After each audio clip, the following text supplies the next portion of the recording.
கர்த்தருடைய கிருபையினால மத்தேயு 21ஆம் அதிகாரத்தினுடைய கடைசி பகுதிக்குள்ளாக நாம் வந்திருக்கிறோம். மத்தேயு 21ஆம் அதிகாரம் 28 46 வசனங்கள் நம்ம சிந்திக்க இருக்கிறோம். மத்தேயு 21ஆம் அதிகாரம் 28 46 வசனங்கள், 28 32 வசனங்கள் நான் வாசிக்கிறேன். நம்ம தொடர்ந்து சிந்திக்கலாம். 32வது பக்கம். ஆயினும் உங்களுக்கு எப்படி தோன்றுகிறது? ஒரு மனுஷனுக்கு 2 குமாரர் இருந்தார்கள். மூத்தவனிடத்தில் அவன் வந்து, மகனே, நீ போய் இன்றைக்கு என் திராட்சை தோட்டத்தில் வேலை செய் என்றான். அதற்கு அவன் மாட்டேன் என்றான். ஆகிலும் பின் மனஸ்தாபப்பட்டு போனான். இளையவனிடத்திலும் அவன் வந்து அப்படியே சொன்னான். அதற்கு அவன், போகிறேன் ஐயா என்று சொல்லியும் போகவில்லை. இவ்விருவரில் எவன் தகப்பனுடைய சித்தத்தின்படி செய்தவன் என்று கேட்டார். அதற்கு அவர்கள், மூத்தவன் தான் என்றார்கள். அப்பொழுது இயேசு அவர்களை நோக்கி, ஆயக்காரரும் வேசிகளும் உங்களுக்கு முன்னே தேவனுடைய ராஜ்யத்தில் பிரவேசிக்கிறார்கள் என்று மெய்யாகவே உங்களுக்கு சொல்லுகிறேன். ஏனென்றால் யோவான் நீதிமார்க்கமாய் உங்களிடத்தில் வந்திருந்தும் நீங்கள் அவனை விசுவாசிக்கவில்லை. ஆயக்காரரும் வேசிகளுமோ அவனை விசுவாசித்தார்கள். அதை நீங்கள் கண்டும் அவனை விசுவாசிக்கும்படியாக பின்பாகிலும் மனஸ்தாபப்படவில்லை என்றார் என்பதே. தொடர்ந்து இந்த மத்தேயு சுவிசேஷம் முழுவதுமா நம்ம இயேசு கிறிஸ்துவினுடைய ராஜரீக தன்மை, அவர் எப்படி யூதர்களுக்கு அனுப்பப்பட்ட மேசியா அப்படின்றதான் திரும்ப திரும்ப நம்ம பார்த்து வருகிறோம். 21ஆம் அதிகாரம் கிட்டத்தட்ட அவர் சிலுவைக்கு அருகாக வந்துட்டார். இந்த பகுதி அவர் சிலுவையில மரிப்பதற்கு 2 நாளுக்கு முன்பாக நடந்த சம்பவம்.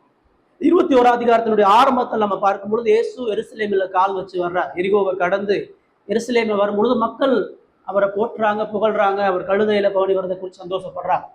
ஆனால் அவர் ஆலயத்துல வந்து பார்க்கும் பொழுது அந்த பஸ்கா பண்டிகை காலத்துல ஆலயம் வெறும் சடங்குனால புறா விற்கிறவர்களும் ஆடு மாடு விற்கிறவர்களும் காசு பலகைகள் இருந்ததை பார்த்து அவர் மறுபடியும் இந்த ஆலயத்தை சுத்தம் பண்ணி எல்லாத்தையும் அடிச்சு துரத்துறதை நம்ம கவனிக்கிறோம். என்னுடைய வீடு சகல ஜனங்களுக்கும் ஜெப வீடுன்னு சொல்லி சொல்றாரு. அப்ப அங்க கிருபையா அங்க இருக்கக்கூடிய குருடர்களை சுகப்படுத்துறார், சப்பானிகளை சுகப்படுத்துறார். அந்த குழந்தைகள் எல்லாம் அவரை போற்றி பாராட்டுறாங்க. தேவாலயத்தை பாதுகாக்கக்கூடிய ஆசாரியர்கள் அவரை பார்த்து அவரை எதிர்க்கிறாங்க, அவரை கண்டிக்கிறாங்க. அவர் அந்த ஆலயத்தை விட்டு மறுபடியும் பெத்தானியாவை நோக்கி போறாரு. மறுநாள் காலையில அவர் வேகமா எழுந்து வரும் பொழுது அவருக்கு பசி வருது. அங்க ஒரு அத்தி மரம் இருக்குது. அந்த அத்தி மரத்தை கனி இல்லாத பார்த்து அவர் சபிக்கிறார். அந்த அத்தி மரம் அந்த இஸ்ரவேல் ஜனங்களுடைய வாழ்க்கையினுடைய பிரதிபலிப்பா இருக்கிறத நம்ம பார்க்கிறோம். அவர் அதை சபிச்சுட்டு மறுபடியும் அவர் தேவாலயத்துக்குள்ள வர்றாரு.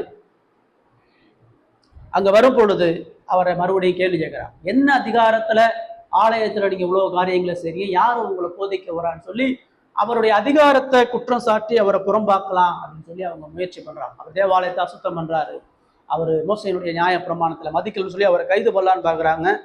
அவர் மறுபடியும் அவங்கள, யோவானுடைய அதிகாரம் எப்படிப்பட்டது, கடவுளுடைய அதிகாரம் எவ்வளவு மேன்மையானதுன்றதை சொல்லி அவர் முடிக்கிறத நம்ம அங்க பார்க்கிறோம். யோவானுடைய அதிகாரம் தேவனால் உண்டானதா மனிதனால் உண்டானதான்னு சொல்லி கேட்கிறாரு. அவங்க எப்படி சொன்னாலும் அவர்களுடைய தவறான நம்பிக்கைகளும் அவர்களுடைய தவறான வழிமுறைகளும் காயப்படும் என்பதை நினைச்சு அவங்க தரலன்றாங்க. இயேசு, நான் உங்களுக்கு பதில் சொல்ல முடியாதுன்னு சொல்லிட்டு தான் 28 நம்ம கவனிக்கிறோம். ஆயினும் உங்களுக்கு எப்படி தோன்றுகிறது? யார்கிட்ட சொல்றாரு? அந்த ஆலய தலைவர்கள்ட்ட அவர் பேசிட்டு இருக்கார். அவருடைய அதிகாரத்தை கேள்வி கேட்ட அந்த மக்கள்.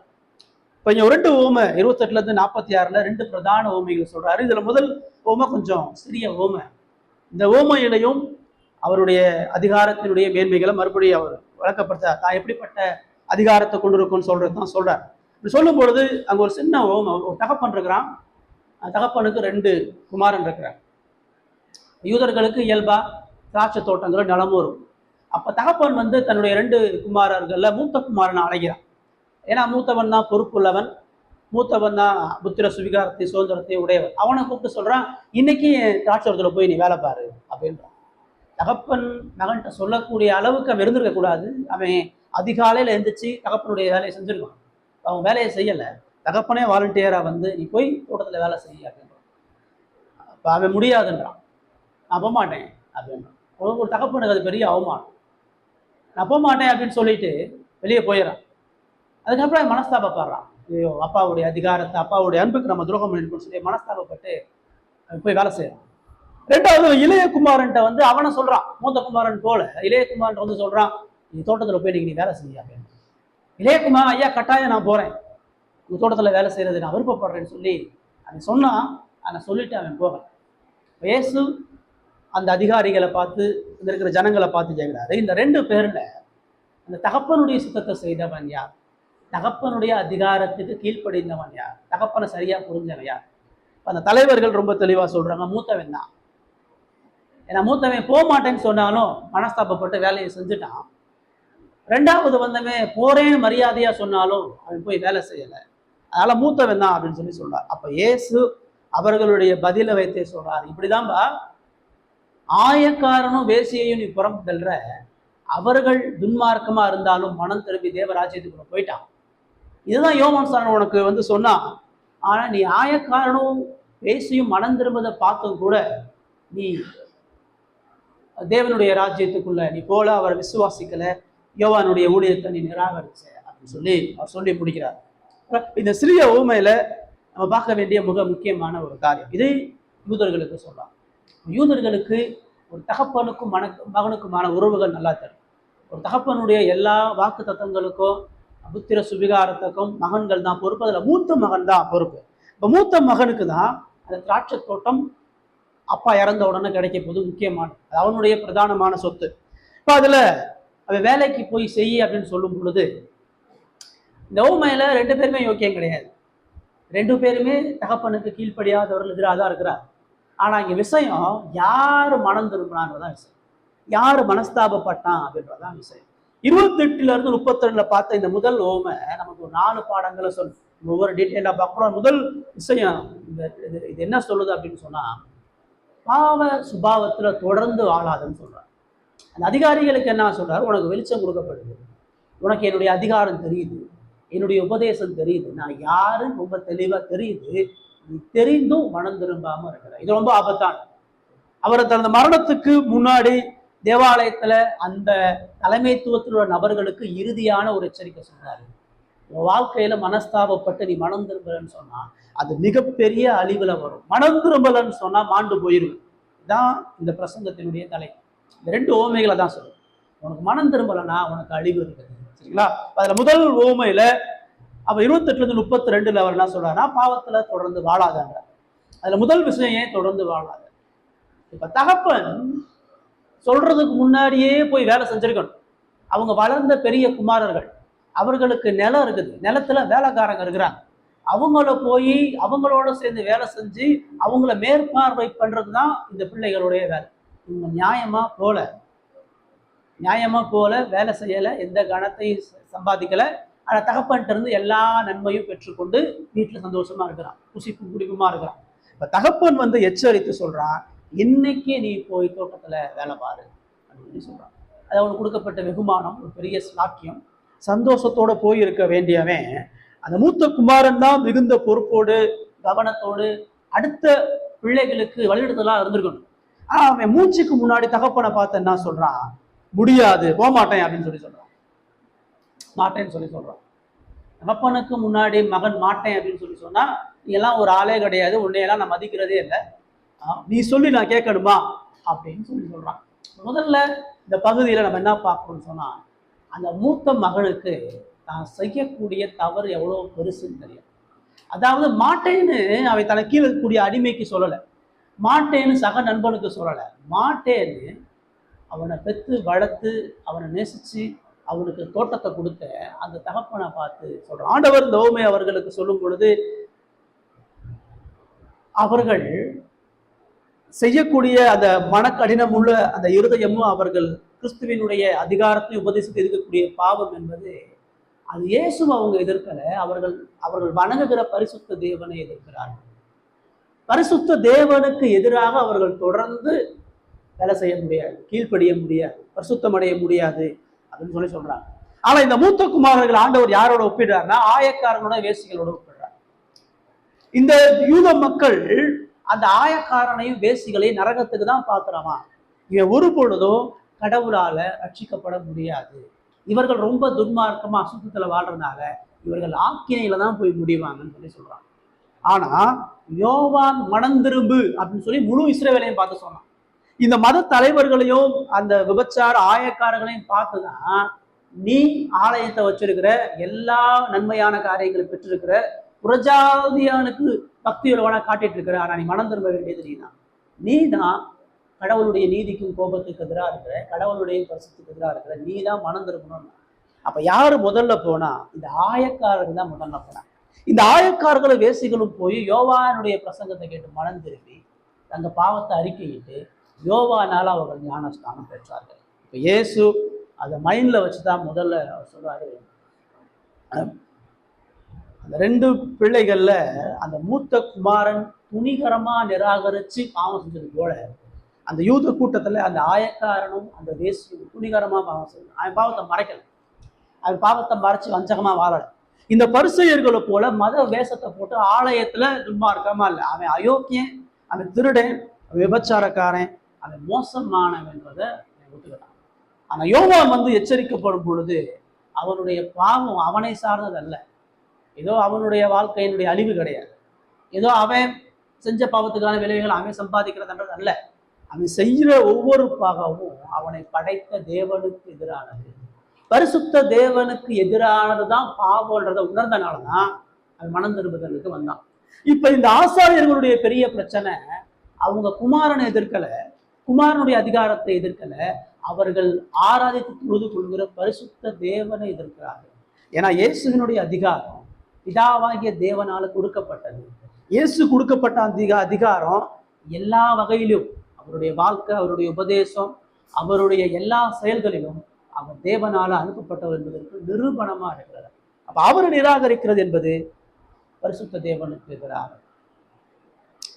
உங்களுக்கு தெரியுமா, ஒவ்வொரு முறையும் கடவுளுடைய சமூகத்தில் ஆராதிக்க வரும் பொழுது கடவுள் நம்மளை பார்த்து எச்சரிக்கக்கூடிய ஒரே ஒரு விஷயம், நீ செஞ்ச ஒவ்வொரு பாவமும் எனக்கு எதிரான, நீ உங்க அப்பாவுக்கு எதிராக, உன் தாய்க்கு எதிராக, உன் சகோதரனுக்கு எதிராக, சக மனிதனுக்கு எதிராக பாவம் செய்யல. நீ ஒவ்வொரு முறையும் பாவம் செய்யும் பொழுது மகா பரிசுத்த தேவனுடைய கண்களுக்கு முன்பாக பாவம் செஞ்சுட்டு இருக்க. பாவம்ன்றது எப்பயுமே நான் தேவனுக்கு எதிராக செய்யறேன்றதை உணர்றது. இப்ப அதை அவன் மாட்டேன்னு சொல்லிட்டு 29 பின் பகுதியில் அவன் மனஸ்தாபப்பட்டு போனான். நேரடியாக மூஞ்சுக்கு முன்னாடி சொல்லிட்டு போயிட்டான். ஆனால் அவனுடைய மனசாட்சி அவனை விடல.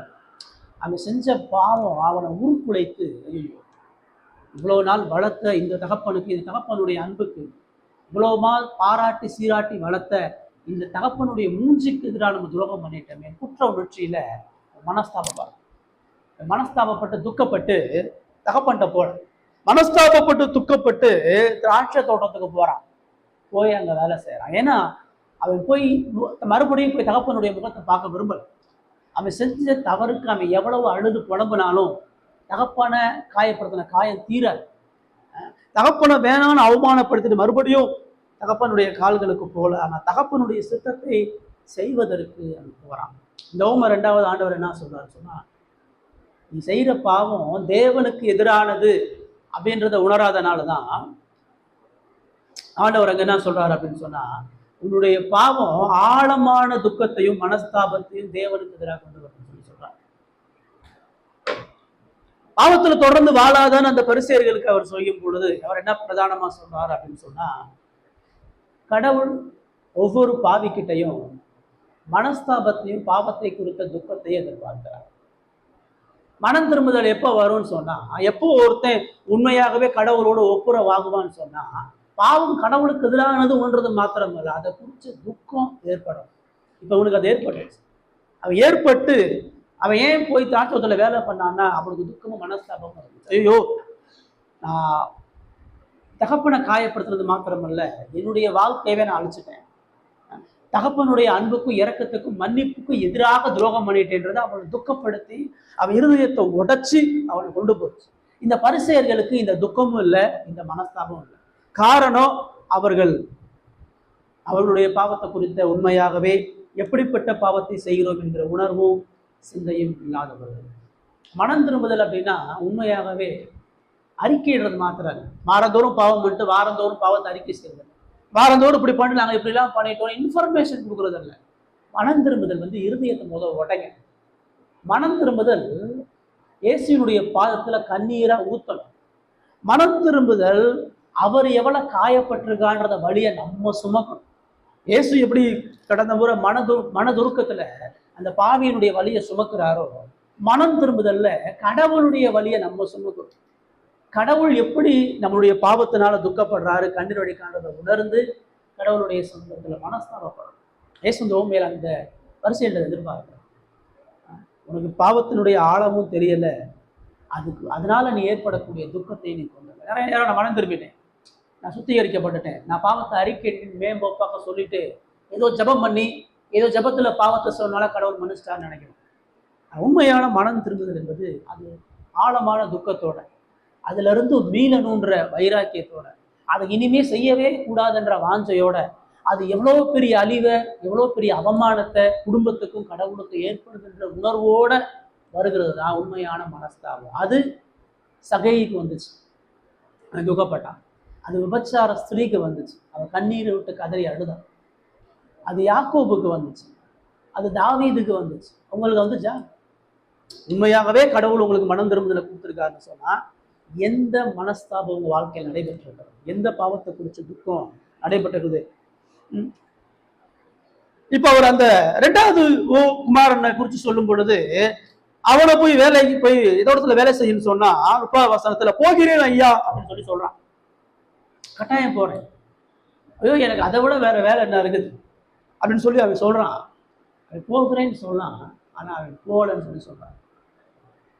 முதல்ல உள்ளவன் துணிகரமா எதிர்த்து நின்னதுக்கு அப்புறம் நான் யாருன்றதை நேருக்கு நேராக காட்டிட்டு துக்கப்பட்டு மனம் திரும்பணும்.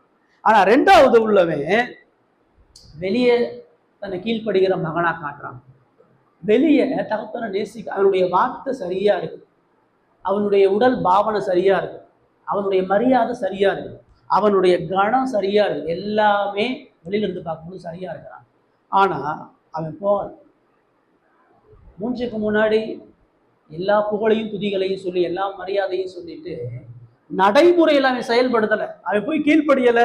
அவன் உண்மையாகவே போறேன்னு சொன்னா போயிருந்துருக்கணும், அவன் வேலை பார்த்துருக்கணும். அவன் போய் சொல்லிட்டான், அவன் வேஷம் போட்டுட்டான், அவன் வஞ்சகமாக இருந்துட்டான், அவன் தகப்பனை ஏமாத்திட்டான், தகப்பன் முன்னாடியே தகப்பனை அவமானப்படுத்தி தகப்பனுடைய இருதயத்தை மறைமுகமாக வஞ்சகமாக துரோகம் செஞ்சு அவன் போயிட்டான். அதனால தான் அவன் குத்தப்படலை, அவன் போறேன்னு சொல்லிட்டு மனஸ்தாபப்படலை. ஏன்னா மனஸ்தாபத்துக்கான எந்த இதுவும் தாங்கிட்ட இல்லைன்னு நினைச்சிட்டு இருக்கான். அவன் தகப்பனுக்கு எதிராக தவறு செய்யணுன்ற உணர்வே இல்லை. மாய்மாலக்காரனுக்கு எப்பயுமே அந்த உணர்வு வராது, வேஷம் போடுறவனுக்கு எப்பயுமே பாவத்தை குறித்த துக்கம் வராது.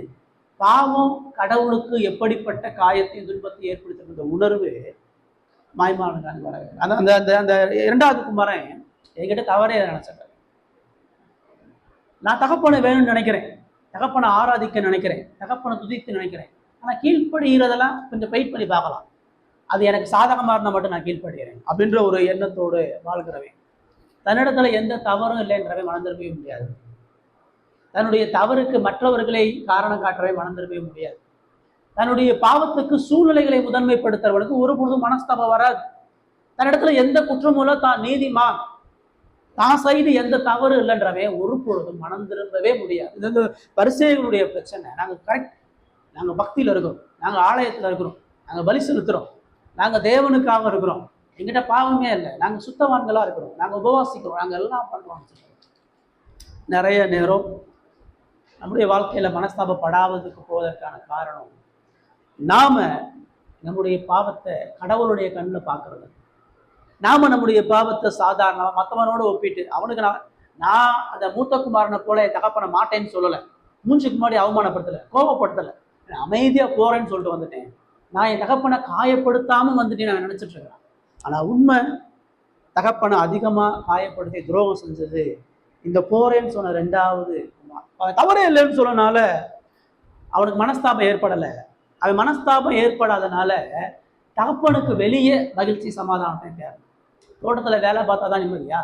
தோட்டத்தில் வேலை பார்த்தா தான் தகப்பனுக்கு பிரியமா இருக்கிறோமா? நான் நினைச்சபடி சந்தோஷமா மகிழ்ச்சியா செஞ்சுட்டு அதை தகப்பனை கொண்டு வந்து கொடுக்கலாம்னு நினைச்சேன். மனஸ்தாபப்படாதவன், ஹிருதயத்தால் குத்தப்படாதவன், அவன் குற்றம் உணர்வு ஏற்படாத இடங்களை சந்தோஷத்தை தேடும். தான் பாவம் கண்டிக்கப்படாத இடத்துல போய் உட்காந்து, தான் பாவம் எச்சரிக்கப்படாத இடத்துல ஆனந்தத்தையும் விடுதலையும் தேடி ஓடுவான். தன்னை குற்றப்படுத்தாத இடத்துல ஒப்புரவாகுவதற்கு அவன் போவான் சொல்லி பாவம். அதனால அந்த முதல்ல மாட்டேன்னு சொன்னவனுடைய வாழ்க்கையில ஒரு மாற்றம் ஏற்படும். அவன் போக மாட்டேன்னு சொன்னான், அவன் வாழ்க்கையில அவன் போகாம அவன் அவன் என்ன சொன்னானோ அதுக்கு மாறா போய் வேலை செஞ்சு தகப்பனுடைய சித்தத்தை வேலையின் மூலமா நிறைவேற்றி முடிச்சான்.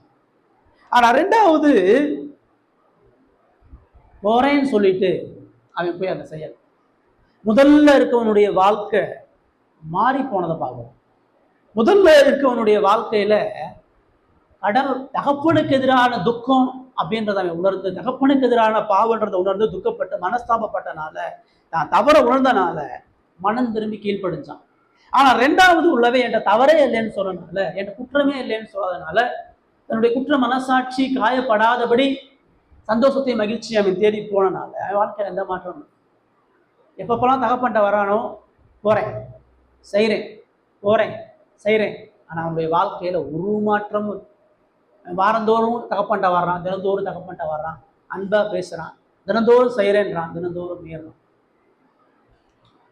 இதைதான் அவரு அந்த வேத பாரகனும் ஆயக்காரனுக்கும் இந்த பரிசேயர்களுக்குமான பெரிய வித்தியாசத்தை அவர் கடவுள் என்ன பார்க்குறான்னு சொன்னா, இந்த 4 அடிப்படையான காரியம் அவங்ககிட்ட இருக்கு. நீ யார அயோக்கியம், யாரை விபச்சாரன், யாரை மோசமானன்னு சொல்லியோ அவன் திருந்திட்டான். அந்த பாவத்துல சகையை தொடர்ந்து இல்லை, அந்த பாவத்துல விபச்சாரி தொடர்ந்து இல்லை, அந்த பாவத்துல அவர்கள் எல்லாரும் திருடி கள்ளனா இருந்து எல்லா துன்மார்க்கமா இருந்து அவர்கள் குத்தப்பட்டு மனஸ்தாபப்பட்டு திருந்தி வாழ்க்கையை மாற்றத்தை காட்டிட்டான், கனிகளை காட்டிட்டான்.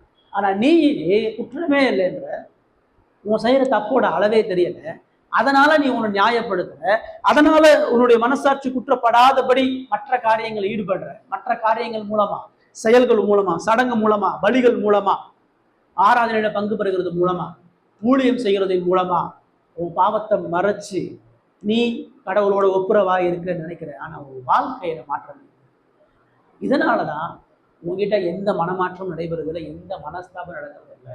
நீ துணிகரமா உன் பாவ சுபாவத்துல தொடர்ந்து இருக்கிற.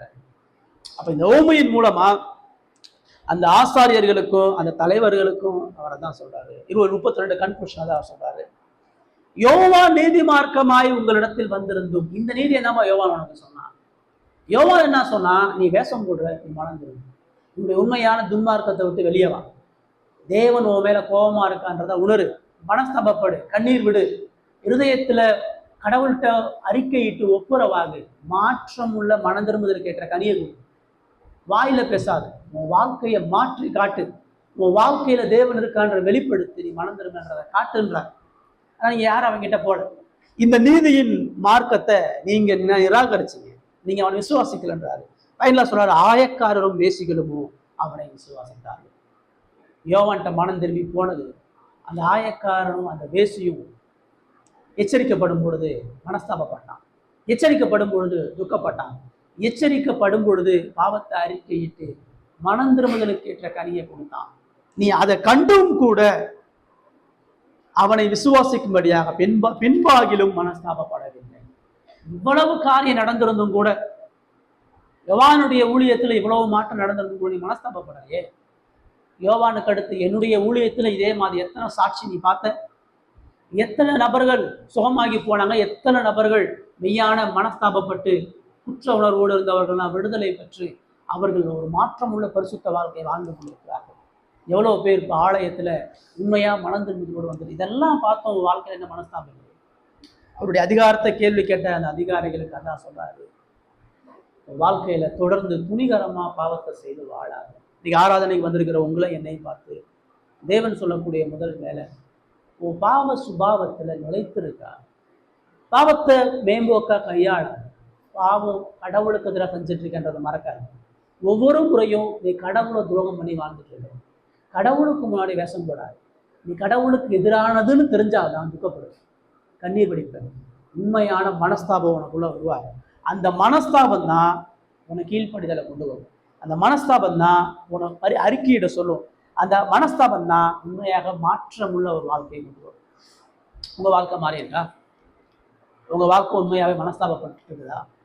உங்க வாழ்க்கை உண்மையாகவே கீழ்ப்படிதல் உள்ள வாழ்க்கை? நீங்க யாரா இருக்கீங்க? ரெண்டுல நீங்க அந்த இளையகுமாரன் மாதிரி போகிறேன் ஐயா அப்படின்னு சொல்ற மாதிரி ஆண்டவரை ஆராதிக்கவும் துதிபாடவும் ஞாயிற்றுக்கிழமை வந்து தொழுது கொள்ளவும், ஞாயிற்றுக்கிழமை முழுவதும் கடவுளுக்காக செலுத்துறனால, அல்லது தினந்தோறும் ஒரு மேம்போக்கான ஒரு கிறிஸ்துவ வாழ்க்கை வாழ்றனால நீ உண்மையாகவே மாற்றமில்லாத ஒரு வாழ்க்கையை வாழ்றீங்கன்னு சொன்னாங்க.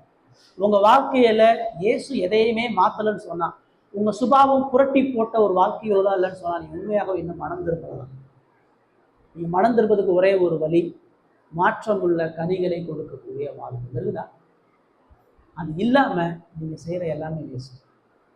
உண்மையாகவே வாழ்க்கை மாறணும்னு சொன்னா, பாவம் கடவுளுக்கு எதிராக செய்கின்ற உணர்வு இருக்கணும், மனஸ்தாபம் இருக்கணும், துக்கம் இருக்கணும், மனம் திரும்புதல் இருக்கணும், கீழ்ப்படிதல் இருக்கணும், புதுப்பிப்பதற்கான நீதியும் பரிசுத்தமும். இது இல்லாம எந்த மாற்றமும் வாழ்க்கை. மனம் திரும்புங்க, ஆராய்ச்சி பாருங்க. 2:33-41 வாசிங்க. 33-41.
ரைட்.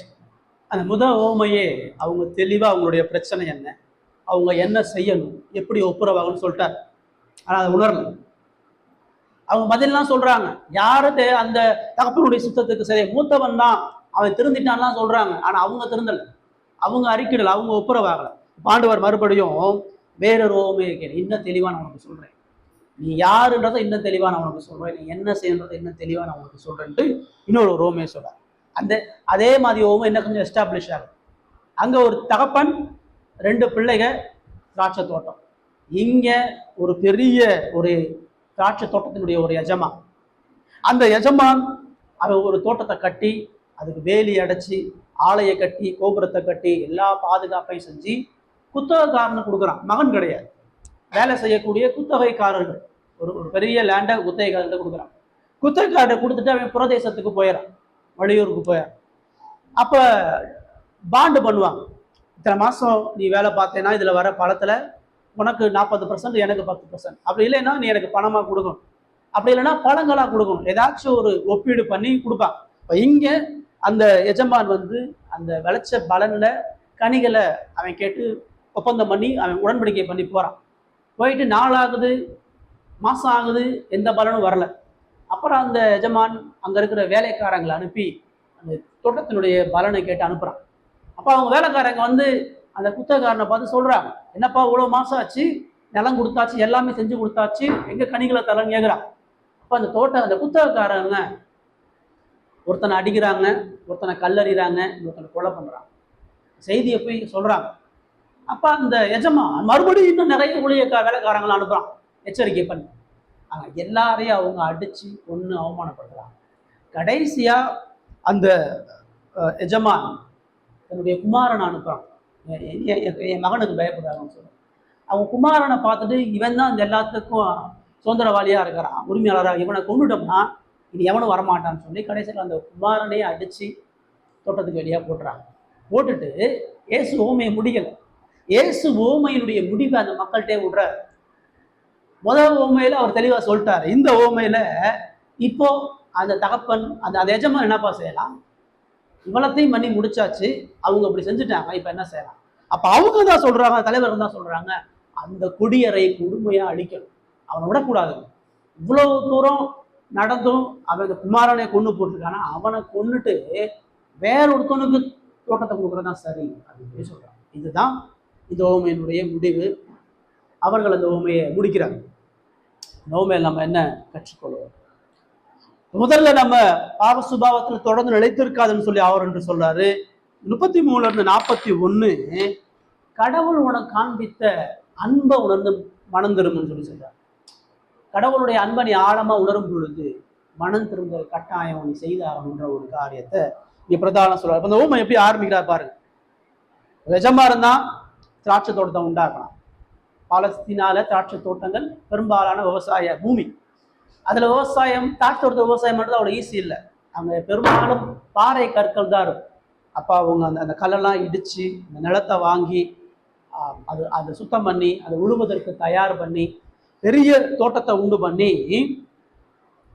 அதை வேலி அடைக்கலாம். பாருங்க, அவர் நம்ம காலையில் ஏசாயா 5 இதை தான் அவர் சொல்றாரு இஸ்ரவேல் மக்களை பற்றி. இதே ஏசாயா 5 தான் அந்த ஓமை ஆண்டவர் எடுக்கிறார். அப்படி சொல்லும் பொழுது அவருக்கு என்ன சொல்றாரு? தோட்டத்தை உண்டாக்குனா அதுக்கு வேலி அடைக்கணும். வேலி யார் அடைக்கணும்னா அந்த புத்தகக்காரன் தான் அடைக்கணும். அவன் தான் அதை செய்யணும். அவன் தான் வேலைக்காரன். ஆனா எஜமானன் என்ன பண்ணிடுறான்னா எந்த மிருகங்களும் எந்த மனிதர்களும் ஆபத்து உள்ள வராதபடி தோட்டத்தை சுத்தி வேலி அடைச்சாங்க. வேலி அடைச்சிட்டு அடுத்து அது சொல்றாரு, அதுல ஒரு ஆலையை நாட்டினான். அந்த திராட்சை தோட்டத்தை அந்த பழங்களை பறிச்சு ஒரு பெரிய ஆலை தொட்டியில போட்டு அதை மிதிப்பா. அதுல இருந்து திராட்சை ரசம், கிரேப் ஜூஸ் எடுக்கிறதுக்காக அந்த பழங்களை மிதிச்சு வடிகட்டி ஜூஸ் தனியா வரும். அந்த ஆலை தொட்டியையும் வேலைக்காரன் தான் பண்ணுவோம். ஆனா அந்த எஜமான் அதையும் பண்ணிடுறான். தோட்டத்தை உண்டாக்குறான், அதை வளர செய்யறான், அதுக்கு வேலி அடைக்கிறான், அதற்கு ஆழ தொட்டியை உண்டு பண்றான், அப்புறம் அதற்கு கோபுரத்தையும் காட்டுறான். கோபுரத்தை அதை சேர்த்து வச்ச அந்த வருமானம் உள்ள அதெல்லாம் சேமிச்சு வைக்கக்கூடிய ஒரு இடம். அதே சமயத்துல தூர இடத்துல இருந்து எந்த ஆபத்தும் திருடர்களோ கொள்ளையர்களோ யாரும் உள்ள வராதபடி பாதுகாக்கிறதுக்கு கோபுரத்துல ஒரு காவலர் இருந்து விழிச்சுட்டே இருப்பாங்க. இதையும் அவன் செஞ்சு முடிச்சுட்டு தோட்டக்காரரு குத்தையாக விட்டு பிரதேசத்துக்கு போயிருந்தார். சொன்ன ஓமையில இவ்வளோ டீட்டெயில் சொல்லணும். இந்த ஓமையில ஆண்டவர் அந்த எஜமா எப்படிப்பட்ட உறுப்பை அந்த புத்தகக்காரனுக்கு கொடுத்தாங்க டீட்டெயிலாக சொல்றார். அந்த புத்தகக்காரர்கள் அந்த ஆசாரியர்களும் அந்த வேதப்பாரர்களும். அந்த திராட்சை தோட்டம் இஸ்ரவேலுடைய தேசம் அல்லது இஸ்ரவேலுடைய தேவாலயம். அந்த திராட்சை தோட்டத்தில் வைக்கப்பட்ட வேலி கடவுளுடைய பாதுகாப்பு அந்த ஜனங்கள். திராட்சை தோட்டத்தில் வைக்கப்பட்ட ஆலை அந்த ஜனங்களுக்கு கொடுக்கப்பட்ட ஆசீர்வாதங்களும் சிறப்பு உரிமைகளும். அங்கே கொடுக்கப்பட்ட கோபுரம் தேவனது எதிர்கால நித்திய பாதுகாப்பினுடைய வாக்குத்தத்தம். இதை எல்லாத்தையும் செஞ்சு பிரதேசத்துக்கு அவர் போயிருக்கிறார். இந்த ஓமை யூதர்களுக்கு பரிச்சயமான ஓமை. ஏற்கனவே பழைய ஏற்பாட்டில் பலமுறை சொல்லப்பட்ட ஓமை. இயேசு என்ன பேசிட்டு வர்றான்னு அவங்களுக்கு ரொம்ப நல்லா தெளிவாக தெரியும். இப்போ செஞ்சுட்டு தான் புரதேசத்துக்கு புறப்பட்டு போனான். முதல்ல இந்த ஓமையை அவர் ஆரம்பிக்கும் பொழுதே அந்த வேலைக்காரங்களை பற்றி ஆரம்பிக்கிறார். அந்த எஜமானை பற்றி தான் ஆரம்பிக்கும். அந்த எஜமான் அவன் எவ்வளவு அர்ப்பணிப்போடு கவனத்தோடு அன்போடு எவ்வளோ பிரயாசப்பட்டு அந்த தோட்டத்துக்கான எல்லாத்தையும் செஞ்சு கொடுத்துட்டு போயிருக்காங்க. இப்போ இஸ்ரவேல்ல தலைவர்களாக இருக்கிற நீங்க கடவுள் உங்களுக்கு கொடுத்துருக்கக்கூடிய அந்த சிறப்பை உணர்றையா? யாருக்குமே கிடைக்கப்படாத மிகப்பெரிய கடவுளுடைய ராஜ்யத்தில் உனக்கு கொண்டு வச்சிருக்கிறாங்க. உலகம் எல்லாம் அழிந்து கடவுளுடைய உக்குற கோபத்துக்கு இருக்கும் பொழுது எகிப்தில் அடிமையாக இருந்த ஒன்னையை அழைச்சிட்டு இந்த கானான் என்கிற பாலம் தேடும் ஓடுகிற தேசத்துக்கு கொடுத்துருக்கிறார். இந்த கானான்ல நீ எல்லா நன்மைகளையும் பெரும்படியாக தேவன் ஒன்று வச்சிருக்கிறார். நீ இந்த கானான்ல அந்த தேவாதி தேவனுக்கு ஊழியக்காரனாக இருக்கிறது மாத்திரமல்ல, அவர் உனக்கு ஒரு வேலி போட்டிருக்கிறார். இந்த தோட்டத்துல எப்படி அவன் யாரும் வராதபடி பாதுகாக்கிறானோ அதே போல இஸ்ரவேல் எவ்வளோ அநியாயம் பண்ணாலும் அந்த அழியாதபடி தேவன் வரலாறு முழுவதும் பாதுகாத்து கொண்டு இருக்கிறார். நீ துரோகம் பண்ணாலும் உன் எதிரியினால நீ வீழ்த்தப்படாதபடி, எந்த சத்துரமும் உன்னை தரமட்டம் ஆக்காதபடி ஆபிரகாமுக்கு போன உடன்படிக்கையை இன்னைக்கு வரைக்கும் தேவன் உனக்கு பாதுகாத்து இருக்கிறார். தாவீதுகிட்ட சொன்ன உடன்படிக்கையை இன்னைக்கு வரைக்கும் பாதுகாத்து உன்னை எப்பயோ அழிச்சிருக்கலாம், உன்னை எப்பயோ ஒன்றும் இல்லாமல் ஆக்கியிருக்கலாம். நீ எப்பயோ கானான்ல பிரவேசிச்ச அடுத்த வருடமே நீ சங்கரிப்பதற்கான எல்லா தகுதியும் காரியமும் பண்ண, இருக்கிற வழிபாடு பண்ண, பாகால வணங்கின எல்லா துன்மார்க்கமும் பண்ண. கடவுள் உனக்கு வேலி அடைச்சிருந்தார். இந்த பரிசேயர்களுக்கும் பிரதான ஆசிரியர்களுக்கும் தேவன் இன்னமும் வேலி அடைத்து பாதுகாத்துக் கொண்டிருக்கிறார். நீ ஆலயத்துல காசு கடைய வச்ச, ஆலயத்தை கல்லர் குகையாக்குன, பாரம்பரியத்தினால நியாய பிரமாணத்தை மீறின, ஆனா தேவன் இன்னும் ஒண்ணு வேலி அடைச்சு வச்சிருக்கிறார், இன்னும் ஒண்ணு அழிக்காம வச்சிருக்கிறார். வேலி அடைச்சது மாத்திரமல்ல, ஆலயம் நாட்டி வச்சிருக்கிறார். ஆலயம் என்பது அவர்கள் அந்த ஆலயத்துல சம்பாதித்த வருமானத்தினுடைய ஆசீர்வாதம், திராட்சை ரசம் ஒழியக்கூடிய ஒரு இடம் தான் அந்த ஆலை. இப்ப நீ இவ்வளவு துரோகம் பண்ணி இருந்தாலும் தேவன் உன்னை பாதுகாக்க மாத்திரமல்ல, யாருக்குமே கிடைக்காத அநேக நன்மைகள் தொடர்ந்து கொடுத்துக் கொண்டிருக்கிறார். உன்னை தொடர்ந்து பாதுகாக்கிறார், அனுதினமும் உன்னை போஷிக்கிறார், அனுதினமும் உன் தேவையை சந்திக்கிறார். இந்த ஆலயத்துல நீ மகா சந்தோஷமா இருக்கிற, ஐஸ்வர்யவானா இருக்கிற, எந்த கஷ்டமும் இல்லாத நிம்மதியான மனித அதிகாரங்களை கை கொண்டு பெரிய இடத்துல நீ இருக்கிற. கோபுரத்தை நட்ட ஆலய நாட்டின மட்டும் கோபுரத்தையும் அவர் கட்டியிருக்கிறார். இந்த உலகத்தை கடந்த அந்த கோபுரன்றது எதிர்கால பாதுகாப்பு, எதிர்கால அழிவிலிருந்து ஒரு பூரணமான பாதுகாப்பு தான் அந்த கோபுரம். கோபுரம் அந்த விளைந்த அந்த பொருட்களை சேமிச்சு வைக்கக்கூடிய இடம், நித்தியத்துக்குமான பாதுகாப்பிற்கான வாக்குத்தத்தம். அப்ப அந்த பரிசேயர்களுக்கு அது நல்லா தெரியும், தேவன் இந்த உலகத்தையும் கடந்த ஒரு நித்திய வாக்குத்தத்தத்தை, ஒரு மேசியாவை கொடுத்த வாக்குத்தத்தத்தை ஒரு பூரணமான மகிமையுள்ள தேசமா எழுத்துவதற்கான எல்லாவற்றையும் தேவன் செய்திருக்கிறார். பரிசேயர்களுக்கு அதான் சொல்றாரு, இன்ன வரைக்கும் நீ அவருடைய குமாரனை எதிர்த்து என்னைய கொல்றதுக்கு முற்பட்டாலும் இந்த சுவாசம் வரைக்கும் தேவன் உனக்கு காண்பித்த அன்பு வந்துட்டு நீ எவ்வளோ பெரிய ஸ்லாக்கியத்தை இன்னமும் அனுபவிச்சிருக்கிறத மறந்துடாது. கடவுள் எவ்வளவு தூரம் உன் பாவத்தின் மத்தியில உன்னை நேசித்துக் கொண்டிருக்கிறார் என்பதை மறந்துடாது. இப்போ இந்த ஊமையில முதல்ல நீங்கள் நானும் பார்க்க வேண்டிய ஒரே ஒரு விஷயம், யார் மனம் திரும்ப முடியும்னா கடவுளுடைய அன்பை எல்லா வகையிலையும் ஆராய்ந்து பார்க்கறதா மனம் திரும்ப. உங்களை என்னையும் கடவுள் இன்ன வரைக்கும் விட்டு வச்சிருக்கிறாருன்னா அந்த இஸ்ரவேலை விட்டு வச்ச மாதிரி உங்களை என்னையும் விட்டு வச்சிருக்காரு. ஏன்னா நீங்களும் நானும் கடவுளால் சிறப்பாக அன்பு கூடப்பட்டது, யாருக்குமே கிடைக்காத தேவ ராஜ்யத்தின் சக்தி உங்களுக்கு கொடுக்கப்பட்டது. எத்தனையோ ஞானிகளுக்கும் கல்விமான்களுக்கும் பேரரசுகளுக்கும் மறைக்கப்பட்ட சத்தியம், எத்தனையோ மத தலைவர்கள் தத்துவவாதிகள் தேடி விடுதலையை நோக்கி போய் தோத்து போன ஒரு ஒரு வெளிச்சத்தை கடவுள் உங்களுக்கு கொடுத்திருக்கிறார். நித்தியம் என்கிற ஒரு பெரிய திராட்சை தோட்டம் உள்ள ஒரு ஆசீர்வாத நிலையில கடவுள் உங்களுக்கு கொடுத்திருக்கிறார். இந்த தேவ ராஜ்யத்துல கடவுள் உங்களுடைய ராஜ்யத்துல கொண்டு வந்தது மாத்திரமல்ல, உங்களை பராமரிக்கிறவரா, உங்களை எத்தனையோ வேலி அடைச்சு வச்சிருக்கிறார். ரட்சிக்கப்பட்ட நாள்லேருந்து இன்ன வரைக்கும் நீங்க எவ்வளவு துணிகரமா வாழ்ந்தீங்கன்னு பார்த்து யோசிப்போம். நீங்க கடவுளை அழுந்ததுக்கு அப்புறம் உங்ககிட்ட பாவம் இல்லையா? நீங்க சபையில இணைந்ததுக்கு அப்புறமும் உங்ககிட்ட துன்மார்க்கம் இல்லையா? இஸ்ரவேலை போல வணங்கா கழுத்துள்ள உங்களையும் கடவுள் வேலி அடைத்து பாதுகாத்துக் கொண்டிருக்கிறார். எத்தனையோ பாவத்தை வெளியரங்கம் ஆக்கியிருக்க முடியும், எத்தனையோ பாவத்துக்கு நீதி செய்திருக்க முடியும், எத்தனையோ நேரம் அவருடைய ராஜ்யத்திலையும் சபையிலும் துரத்திருக்க முடியும். அவ்வளவு காரியம் உங்கள்கிட்ட இருந்தாலும் இன்ன வரைக்கும் உங்கள் மீது வேலி அடைத்துக் கொண்டிருக்கிறார். உலகம் தாக்காதபடி, பிசாசு தாக்காதபடி, மாம்சம் உங்களை அழிக்காதபடி தேவன் உங்களை வேலி அடைச்சு வந்திருக்கிறார். அது மாத்திரமல்ல, அந்த மக்களுக்கு ஆலை கொடுக்கப்பட்டது போல இன்னைக்கு உங்களை போஸ்ட் உங்களுடைய துரோகத்திலும் உங்களுக்கு வேண்டிய நன்மைகளை கொடுத்து கொண்டே இருக்கிறார்.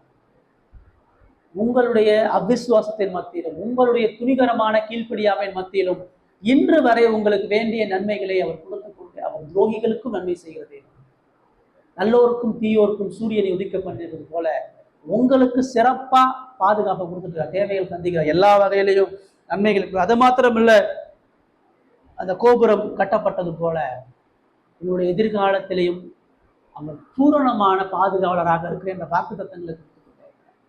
உன்னை ஏந்துவேன், உன்னை சுமப்பேன், உன்னை நித்தியம் வர பாதுகாப்பேன், உனக்குன்னு ஒரு ராஜ்யத்தை கட்டி வச்சிருக்கிறேன், மரணத்துக்கு அப்புறமும் உனக்கு ஒரு மேன்மையான வாழ்க்கையை உருவாக்கி வச்சிருக்கிறேன், உன் வாழ்க்கையினுடைய முடிவு காலம் வரைக்கும் நித்திய காலம் வரைக்கும் உன்னை அன்பு கூறுகிறேன். இதை அந்த பரிசேயர்களுக்கு அவர் சொல்றாரு, இன்னைக்கு உங்களுக்கு சொல்றாரு. நீங்க உணர்றீங்களா? வாழ்க்கை மாறாம மனம் திரும்புதல் ஏன் இல்லைன்னு சொன்னா கடவுளுடைய சிறப்பான அன்பை உணராதனால. கடவுள் இவ்வளவு காலம் வரைக்கும் என்னோடு எப்படி என்னை எவ்வளவு தூரம் நேசிக்கிறார்.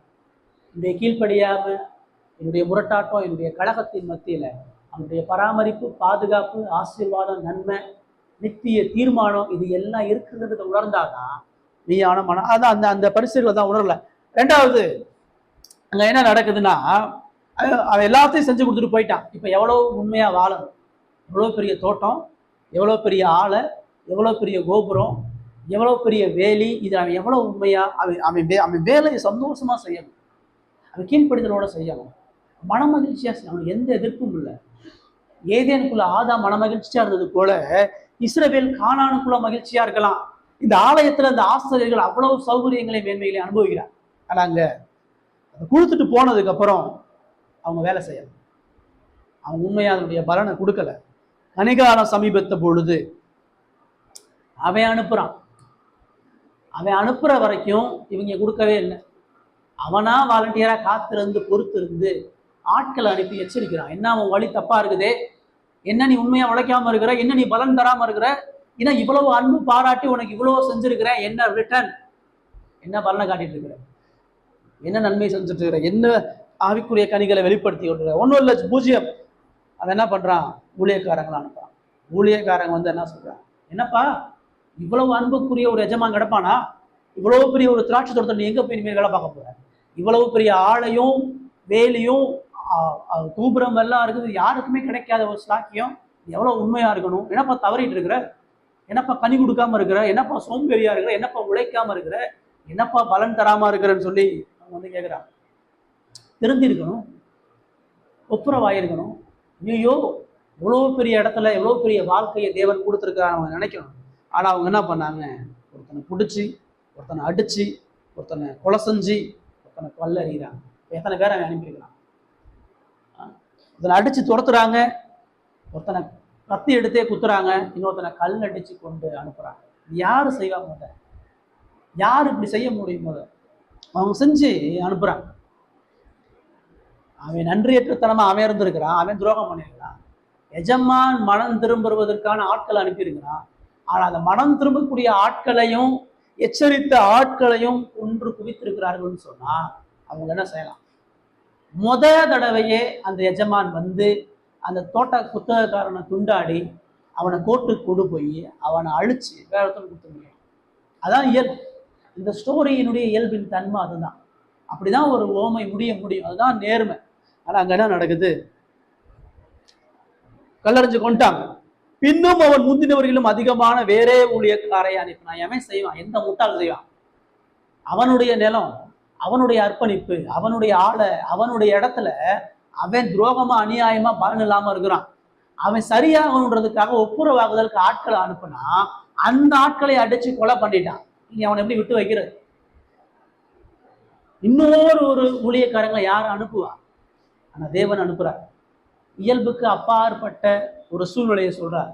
எந்த எஜமானும் செய்யாத ஒரு நிலையை சொல்றார். எவனும் இந்த மாதிரி செய்ய மாட்டான்பா. ஆனா தேவன் என்ன பண்ணாரு?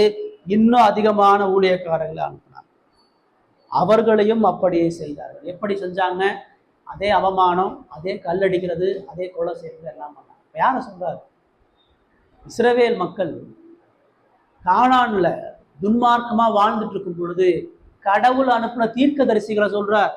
யோவான் ஸ்நானகன் மாத்திரம் இல்ல, யோவானுக்கு முன்னாடி அனுப்பக்கூடிய ஒவ்வொரு தேவ மனிதனும் இஸ்ரவேலுடைய மனம் திரும்புதலுக்காக எச்சரிப்பை கொடுத்த, இஸ்ரவேலுடைய துன்மார்க்கத்திலிருந்து விடுதலை பெறுவதற்காக அநேக பொறுப்புகளை சொல்லிய நியாயாதிபதிகள், தீர்க்கதரிசிகள், ராஜாக்கள், தேவ பக்தியுள்ள ஆசாரியர்களை ஆண்டவர்கள் சொல்றார்.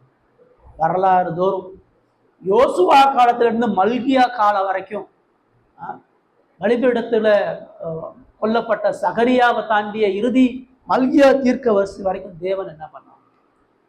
நீ அந்த அன்பை புரியல, நீ இந்த அன்புக்கு கனி கொடாம துன்மார்க்கமா வாழ்ந்த, கடவுளுடைய ராஜ்யத்தில் இருந்து கொண்டு கடவுளுடைய நன்மைகளை பெற்றுக்கொண்டு, கடவுளுடைய சத்தியங்களை பெற்றுக்கொண்டு, கடவுளுடைய பராமரிப்பை பெற்றுக்கொண்டு, கடவுளுடைய ஆசீர்வாதங்களை பெற்றுக்கொண்டு வாஸ்தபடி வாழ்ந்துட்டு இருந்த. ஆனா தேவன் தொடர்ந்து உனக்கு எச்சரிப்பை கொடுத்தார்.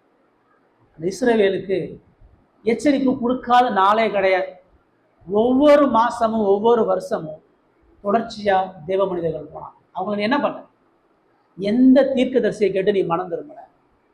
எந்த எச்சரிப்பை கேட்டு உன் வாழ்க்கையை நீ சரி பண்ண? எல்லாத்தையும் துச்சமா அவன் ஒரு ஆளான்னு பார்த்த. உனக்குன்னு பாகால் தீர்க்கதரிசியை கூட்டி வச்சுக்கிட்டு தேவ பக்தி எல்லா தீர்க்கதரிசிகளையும் கொண்டு போட்ட.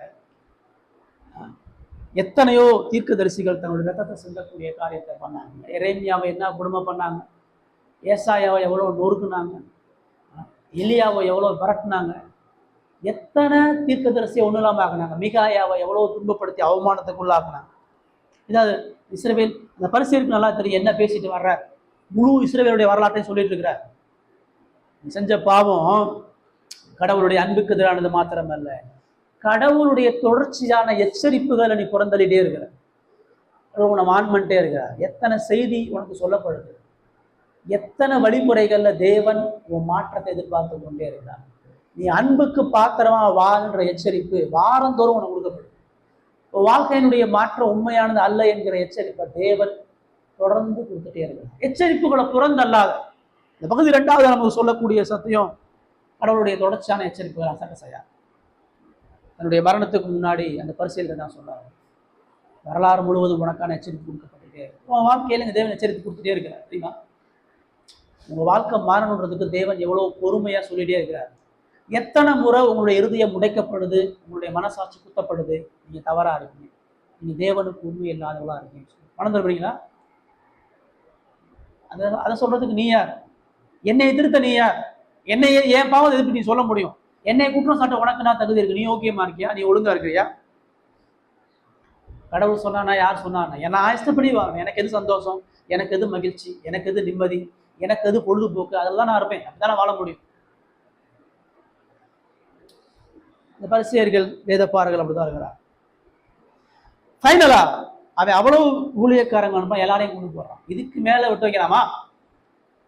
கடைசியிலே 37 அவன் என் குமாரனுக்கு அஞ்சுவார்கள் என்று சொல்லி ஃபைனல் இறுதி ஒரு எச்சரிக்கை. அந்த எஜமானுடைய அன்பினுடைய இன்னும் ஒரு உச்சகட்டம். ஏற்கனவே அனுப்பின வேலைக்காரங்க எல்லாம் அவமானப்படுத்தி கொண்டுட்டாங்க. இப்ப மகன் அனுப்பின விட்டு வைப்பாங்களா? மகன் அனுப்ப மட்டும் பயந்துருவாங்களா? மகன் அனுப்பின மட்டும் கம்பளம் போட்டு வர வைப்பாங்களா? தகப்பனுக்கு தெரியும், மகனை அனுப்பினாலும் கொண்டுதான் போடுவாங்க, மகனை அனுப்பினாலும் அவமானப்படுத்துவாங்க, தெரிஞ்சுதான் அனுப்புறான். அது சுபாவத்தை தெரிஞ்சுதான் அனுப்புறான், தெரியாமலாம் அனுப்புன. என் குமாரனுக்கு அஞ்சுவார்கள் என்று சொல்லி தன் குமாரனை அவர்களிடத்தில் அனுப்பினான். இந்த நிலத்துக்கான உரிமையாளனே வந்துட்டான், இந்த எல்லா ஆசீர்வாதங்களுக்கும் பாத்திரவானே வந்துட்டான். இவன் வந்துட்டான்னு சொன்னா இவன் தான் இது எல்லாத்துக்கும் உரிமையாகும். தகப்பனே நேரடியா வந்ததுக்கு சமான். அந்த குமாரனுடைய காலில் விழுந்து தப்ப ஒத்துக்கிட்டு மனம் திரும்ப, லாஸ்ட் சான்ஸ், இவங்களை மன்னிக்கவே கூடாது, இவங்க பண்ண துரோகத்துக்கு ஒரு பொழுது விடக்கூடாது, அப்படிதான் நியாயமா கொடுக்க வேண்டியது. ஆனா அந்த தகப்பன், அந்த எஜமான் இன்னும் இறக்கம் உள்ளவனா, என் நிலத்தையே கொடுத்துட்டேன், நீ ஒன்றும் இல்லாம ஆக்கிட்ட, என் ஊழியக்காரனை கொடுத்தேன், அவனையும் அழிச்சிட்ட, இதோ கடைசியா இன்னும் ஒன்னே ஒன்று கொடுக்குறேன், இதை தவிர எனக்கு கொடுக்குற ஒண்ணுமே இல்லை, நான் கடைசியா ஒன்னே ஒன்று கொடுக்குறேன், ஒரே ஒரு காரணம், நீ மணந்திருக்குன்றக்க, நீ திருந்தணுன்றதுக்காக, உன்னை எவ்வளோ நான் நேசிக்கிறதுக்காக இதை நீ பாருன்னு சொல்லி தன்னுடைய ஒரே நேசகுமாரனை அந்த தோட்டக்காரன் அனுப்புறான், புத்தக்காரன் அனுப்புறான். அவங்க என்ன சொல்றாங்க? கண்ணீர் விட்டு கதறி அழுதுருக்கணும், குமாரனோட ஒப்புரவாயிருக்கணும். ஐயோ இவ்வளோ அநியாயத்தை நாங்கள் பண்ணிட்டோம், உங்க அப்பா உங்களை அனுப்புவான்னு எங்களுக்கு தெரியாது, நீங்களே வந்துட்டு இனிமேல் நாங்கள் திருந்தாம இருந்துடக்கூடாது அப்படின்னா அவன் யோசிக்கல. அவன் சொல்றான், இவன் சுதந்திரவாளி, இவனை கொன்று இவன் சுதந்திரத்தை கட்டி கொள்ளுவோம் பாருங்க.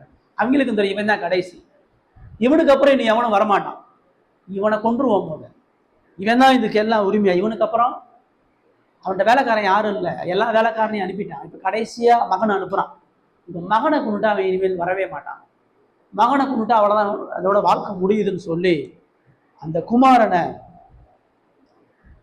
அவர்கள் பிடித்து திராட்சை தோட்டத்துக்கு புறம்பே தள்ளி கொலை செய்தார்கள். அப்ப எல்லாரையும் உள்ள வச்சு கொள்றான்.